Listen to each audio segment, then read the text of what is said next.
தென்காசியில் தேசிய அளவிலான பாலியல் வன்முறைக்கு எதிரான விழிப்புணர்வு பிரச்சார பேரணியை மாவட்ட ஆட்சியர் துவக்கி வைத்தார். தமிழ்நாடு மாநில ஊரக வாழ்வாதார இயக்கத்தின் சார்பாக தேசிய அளவிலான பாலியல் வன்முறைக்கு எதிரான பிரச்சார இயக்கத்தின் ஒரு பகுதியாக தென்காசி மாவட்ட ஆட்சியர் அலுவலகத்தில் துவங்கிய விழிப்புணர்வு பிரச்சார பேரணியை மாவட்ட ஆட்சியர் துரை ரவிச்சந்திரன் துவக்கி வைத்தார்.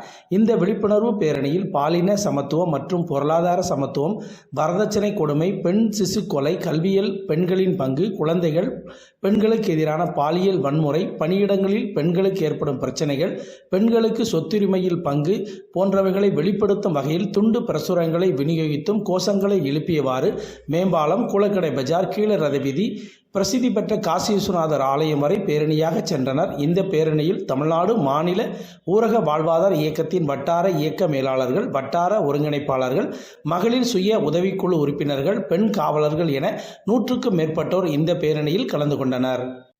ஆதித்யா L1 விண்கலம் வெற்றிகரமாக நிறுவப்பட்டது. இயக்குனரின் சகோதரர் பெருமிதம்.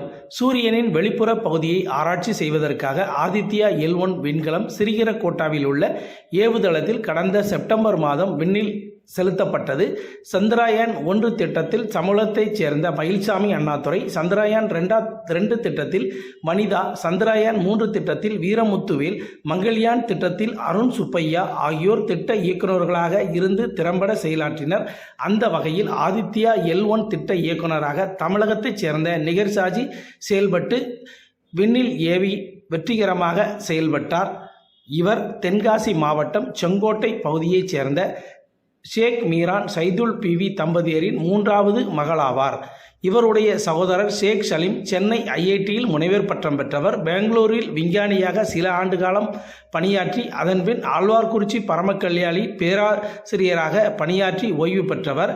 இவரது சகோதரி நிகர்சாஜி இஸ்ரோவில் ஆதித்யா L1 விண்கலத்தை ஹரிகரக்கோட்டாவில் ஏவி வெற்றி பெற்றுள்ளார். மேலும் அவர் கூறும்போது, ஒரு டீம் முயற்சியால் உருவாக்கப்பட்டது எனவும், மேலும் கடந்த 5 ஆண்டுகளாக எனது தங்கை கடுமையாக உழைப்பில் ஈடுபட்டார். மேலும் அவருடைய உடலையும் பொருட்படுத்தாமல் இந்த பணியில் அர்ப்பணித்து உள்ளார் எனவும் பெருமையுடன் தெரிவித்தார். தொடர்ந்து பேசிய அவர் 5 ஆண்டுகளுக்கு சூரியனை பற்றி ஆய்வு செய்பவர்களுக்கு இது பெரும் உதவியாக இருக்கும். மேலும் இந்த அர்ப்பணிப்பால் உயர்ந்த நிலையில் அடைந்துள்ளார் எனவும் பெருமைப்பட கூறினார். தொடர்ந்து அப்பகுதி மக்கள் கூறும்போது, எங்கள் ஊருக்கு மட்டுமல்ல உலகத்திற்கே பெருமை சேர்க்கும் அளவிற்கு உயர்ந்துள்ளார் எனவும் தெரிவித்தனர். குற்றால அருவியில் காற்றாற்று வெள்ளப்பெருக்கு, சுற்றுலா பயணிகள் அருவியில் குளிக்க தற்காலிக தடை. தென்காசி மாவட்டம் மேற்கு தொடர்ச்சி மலை ஒட்டியுள்ள குற்றாலத்தில் பிரதான அருவியான குற்றால மெயின் அருவி, புலியருவி, சிற்றருவி, பழைய குற்றாலம் 5 அருவிகளில் ஜில்லென்று வந்த தண்ணீரில் சுற்றுலா பயணிகள் மற்றும் ஐயப்ப பக்தர்கள் உற்சாகமாக குளியலிட்டு சென்றனர். இந்த நிலையில் மேற்கு தொடர்ச்சி மலைப்பகுதிகளில் பெய்த கனமழையால் பிரதான அருவியான குற்றால மெயின் அருவி, பழைய குற்றாலத்தில் காற்றாற்று வெள்ளப்பெருக்கு ஏற்பட்டதால் இங்கு வரும் ஐயப்ப பக்தர்கள் சுற்றுலா பயணிகளின் பாதுகாப்பு நலன் கருதி அருவியில் குளிப்பதற்கு போலீசார் தற்காலிகமாக தடை விதித்தனர். இதனால் இங்கு வரும் சுற்றுலா பயணிகள் அருவிக்கரையில் வரும் சாரல் மலையில் நனைந்தபடி அருவி முன்பாக செல்ஃபி எடுத்து மகிழ்ந்து சென்றனர். தென்காசி மாவட்டம் சங்கரன்கோவிலில் வழக்கறிஞர்கள் சங்கம் சார்பில் ஒருங்கிணைந்த நீதிமன்றம் முன்பு தைப்பொங்கல் திருநாள் பாரம்பரிய சிலம்பு மற்றும் கிராமிய கலை நிகழ்ச்சியுடன் கொண்டாட்டம். தென்காசி மாவட்டம் சங்கரன்கோவிலில் வழக்கறிஞர்கள் சங்கம் சார்பில் தைப்பொங்கல் திருநாள் ஒருங்கிணைந்த நீதிமன்ற வளாகம் முன்பு கொண்டாடப்பட்டது.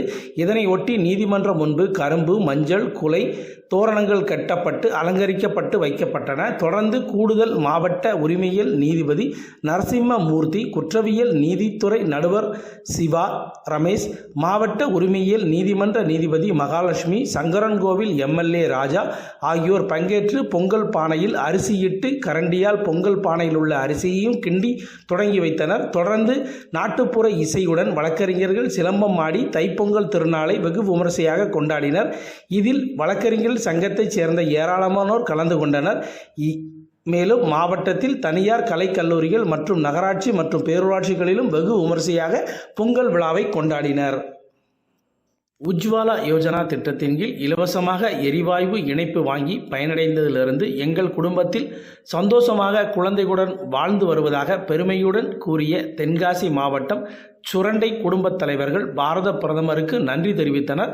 தென்காசி மாவட்டத்தில் நமது லட்சியம் வளர்ச்சியடைந்த பாரத பயணம் தென் சங்கரங்கோவில், சுரண்டை நகராட்சி பகுதிகளில் மத்திய அரசின் திட்டங்கள் குறித்து மக்கள் பயன்பெறும் வகையில் அனைத்து துறை சார்ந்த அதிகாரிகள் எடுத்து கூறினர். மேலும் டிஜிட்டல் முறையில் மத்திய அரசின் திட்டங்கள் குறித்து காணொலி காட்சி மூலமாக ஒளிபரப்பப்பட்டது. இதில் திரளான மக்கள் கலந்து கொண்டு மத்திய அரசின் திட்டங்கள் குறித்து தெரிந்து கொண்டதோடு பாரத பிரதமருக்கு நன்றியையும் தெரிவித்தனர். மேலும் இங்கு வந்த மக்கள் கூறும்போது, உஜ்வாலா திட்டத்தின் கீழ் இலவசமாக எரிவாயு இணைப்பு வாங்கி பயனடைந்ததிலிருந்து எங்கள் குடும்பத்தில் சந்தோஷமாக குழந்தைகளுடன் வாழ்ந்து வருவதாகவும், மேலும் இதை வழங்கிய பாரத பிரதமருக்கு நன்றியையும் தெரிவித்தனர். தொடர்ந்து மத்திய அரசின் திட்டங்கள் குறித்து விளக்கிச் சொல்லும் வகையில் டிஜிட்டல் திரையில் காட்சியில் திரையிடப்பட்டு காண்பிக்கப்பட்டது. மேலும் அங்குள்ள மக்கள் அனைவருக்கும் 2024 காலண்டர் வழங்கப்பட்டு மத்திய அரசின் திட்டங்கள் குறித்த புத்தகத்தையும் வழங்கினர். இதில் திரளான பொதுமக்கள் மற்றும் மத்திய அரசின் திட்டங்கள் குறித்து எடுத்துக் கூறிய அதிகாரிகள் கலந்து கொண்டனர். தென்காசி மாவட்டம் ஆலங்குளம் ஊராட்சி ஒன்றியத்துக்குட்பட்ட நல்லூர் சிவலார்குளம் கிராமத்தில் நமது லட்சியம் வளர்ச்சியடைந்த பாரதம் வாகனத்தின் மூலம் மக்களிடையே மத்திய அரசின் திட்டங்கள் குறித்து அறியும் வண்ணம் செயல்படுத்தி வருவதாக, இதனால் மக்கள் பெரிதும் பயனடைந்து வருவதாக மத்திய அரசின் துறைமுகம், கப்பல் போக்குவரத்து மற்றும் நீர்வழித்துறை அமைச்சகத்தின் இயக்குனர் வெங்கடேசபதி பெருமிதத்தோடு தெரிவித்தார். மேலும் அவர் கலந்து கொண்டு பொதுமக்களிடையே உறுதிமொழியும் ஏற்றுக்கொண்டார். அனைத்து கிராம மக்களுக்கும் மத்திய அரசின் திட்டங்கள் அறிந்து கொள்ளும் வகையில் மத்திய அரசு சார்பில் மக்களிடம் திட்டங்களை நேரடியாக கொண்டு சேர்க்கும் வகையில் நமது லட்சியம் வளர்ச்சியடைந்த பாரதம் யாத்திரை இந்தியா முழுவதும் தொடங்கப்பட்டுள்ளது. அந்த வகையில் தென்காசி மாவட்டம் ஆலங்குளம் ஊராட்சி ஒன்றியத்துக்குட்பட்ட நல்லூர் சிவலார்குளம் பகுதியில் நடைபெற்றது. இதில் மத்திய அரசின் திட்டங்களான வங்கி கடன் பெறுவது மற்றும் உஜ்வாலா யோஜனா திட்டத்தின் மூலம் சமையல் எரிவாயு பெறுவது, மீன்வளத்துறை மூலமாக தொழில் தொடங்குவதற்கான திட்டங்கள் மற்றும் வேளாண் திட்டங்கள், அஞ்சல் துறை திட்டங்கள் உள்ளிட்ட பல்வேறு மத்திய அரசினுடைய திட்டங்கள் குறித்து எடுத்துரைக்கப்பட்டது. இந்த நிகழ்வில் மத்திய அரசின் துறைமுகம், கப்பல் போக்குவரத்து மற்றும் நீர்வழித்துறை அமைச்சகத்தின் இயக்குனர் வெங்கடேசபதி சிறப்பு அழைப்பாளராக கலந்து கொண்டு மத்திய அரசின் திட்டங்கள் குறித்து பேசினார். மேலும் தொடர்ந்து இந்த மாவட்டத்தில் சிறப்பாக செயல்பட்டு வருவதாகவும் தெரிவித்தார். தென்காசி மாவட்டத்தில் கேலோ இந்தியா விளையாட்டு விழிப்புணர்வு வாகன பேரணியை மாவட்ட காவல் கண்காணிப்பாளர் சுரேஷ் குமார் கொடியசைத்து துவக்கி வைத்தார். தமிழகத்தில் கேலோ இந்தியா விளையாட்டுப் போட்டிகள் 19ஆம் தேதி தொடங்கி 31ஆம் தேதி வரை நடைபெற உள்ளது. இந்த விளையாட்டுத் தொடரை பிரபலப்படுத்தும் வகையில் கேலோ இந்தியா வாகனம் ஒவ்வொரு மாவட்டங்களாக சென்று மக்கள் மத்தியில் விளையாட்டு குறித்து விழிப்புணர்வை ஏற்படுத்தி வருகிறது. அந்த வகையில் கேலோ இந்தியா வாகனம் தென்காசி மாவட்டத்திற்கு வருகை தந்தது. இதனை ஈஸ்வரன் பிள்ளை அரசு ஆண்கள் மேல்நிலைப் பள்ளி வளாகத்திலிருந்து மாணவர்கள், விளையாட்டு வீரர்கள், பொதுமக்களுடன் காவல்துறை அதிகாரிகள் கலந்து கொண்டனர். இந்த பேரணியை துவக்கி வைத்து பேசிய மாவட்ட காவல் கண்காணிப்பாளர் சுரேஷ்குமார், தேசிய அளவிலான கேலோ இந்தியா திட்டத்தை விளையாட்டு வீரர்கள் நன்கு பயன்படுத்தி கொள்ள வேண்டும் என்று கேட்டுக்கொண்டார். பின்னர் பேரணியை பள்ளி விளையாட்டு மைதானத்திலிருந்து தொடங்கி புதிய பேருந்து நிலையம் வரை சென்றடைந்தது. இதில் ஏராளமான பள்ளி மாணவர்கள், விளையாட்டு வீரர்கள் கலந்து கொண்டனர். தென்காசியில் பிரசித்தி பெற்ற காசி விஸ்வநாதர் ஆலயத்தில் ராமர் கோவில் திறப்பதை முன்னிட்டு திரளான பெண்கள் ராமனின் சிறப்புகள் குறித்து பஜனை பாடி முக்கிய வீதிகள் வழியாக ஊர்வலம். அயோத்தியில் கட்டப்பட்டுள்ள பிரம்மாண்டமான ராமர் கோவிலில் மூலவர் குழந்தை ராமரின் சிலை இன்று வெகு விமர்சையாக பிரசித்தி செய்யப்படுகிறது. இதனை ஒட்டி அங்கு பலத்த பாதுகாப்பு ஏற்பாடுகள் செய்யப்பட்டுள்ளது. விழாவில் பிரதமர் மோடி பங்கேற்கின்றார். அயோத்தியில் ரூபாய் 1800 கோடி செலவில் கட்டப்பட்டுள்ள பிரமாண்டமான ராமர் கோவிலில் திறப்பு விழா இன்று நடைபெற உள்ளது.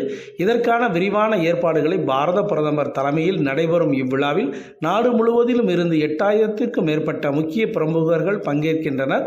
இந்த விழாவினால் அயோத்தி நகரமே விழாக்கோலம் பூண்டுள்ளது. இந்த நிலையில் கும்பாபிஷேகத்தை முன்னிட்டு தென்காசி மாவட்டத்தில் பிரசித்தி பெற்றதும் 1000 ஆண்டுகள் பழமை வாய்ந்த திருத்தலமான காசி விஸ்வநாதர் ஆலயத்தில் 50க்கும் மேற்பட்ட பெண்கள் ஒன்று கூடி ராமரின் சிறப்புகள் குறித்து பஜனை பாடி தெற்கு மாசி வீதி, மேலமாசி வீதி, கீழரதி வீதி வழியாக கோயில் முன்பாக ஊர்வலமாக பாடல்களை பாடி சென்றனர். இதனை இவ்வழியாக கண்ட இந்து அமைப்பினரும் பொதுமக்களுடன் சென்று ராமரின் சிறப்புகள் குறித்து பஜனை பாடல்கள் பாடியபடி வந்தனர்.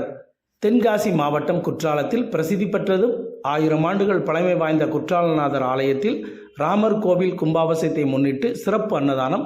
அயோத்தியில் கட்டப்பட்டுள்ள பிரம்மாண்டமான ராமர் கோவிலில் மூலவர் குழந்தை ராமரின் சிலை வெகு விமரிசையாக பிரதிஷ்டை செய்யப்பட்டு கும்பாபிஷேகம் நடைபெற்றது. அயோத்தியில் 1800 கோடி ரூபாய் செலவில் கட்டப்பட்டுள்ள பிரம்மாண்டமான ராமர் கோவிலில் திறப்பு விழா மற்றும் பாரத பிரதமர் தலைமையில் நடைபெற்றது. இவ்விழாவில் நாடு முழுவதிலுமிருந்தும் 8000க்கும் மேற்பட்ட முக்கிய பிரமுகர்கள் பங்கேற்று வழிபாடு நடத்தினர். இவ்விழாவை ஒட்டி அயோத்தி நகரமே விழாக்கோலம் பூண்டுள்ளது.